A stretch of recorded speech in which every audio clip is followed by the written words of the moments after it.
want to do is to take a look at all of your expenses. And I'm not talking about your debt yet. We're going to get into that too. But I mean like your monthly expenses.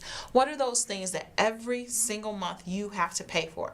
Those are your fixed expenses. That could be, you know what your mortgage or your rent payment is going to be. You know what your insurance is going to be. These are all fixed expenses that are coming out. You know what your car note is going to be. Those will not change. A lot of times they have a certain time period on them attached. You may have a car note for 4 years or 3 years, but you know at the end of that it'll be paid off. Up to you whether you want to get another one or not. But we know what that monthly payment is. It's not going to change. So we want to make sure that we definitely account for those. Then we want to look at what our variable expenses could be. Now these are variable, means that the amount of money changes each and every single month, or it could change every single month. Could be without notice. You could notice it, but you do need to keep an eye on what those variable expenses could be. Variable expense will be your utility bills. The amounts can change, and so you're really guessing every single month to make sure that you have the right money to cover those bills.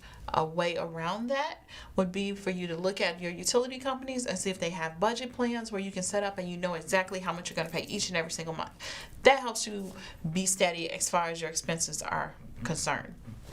Then after we look at our variable expenses, we've gotten our fixed expenses, then we want to think about those things, those bills that pop up every now and then that we may not have even noticed or that we forget about. One of the things that come to mind is like if you have your auto insurance and it's billed quarterly, it's not happening every single month.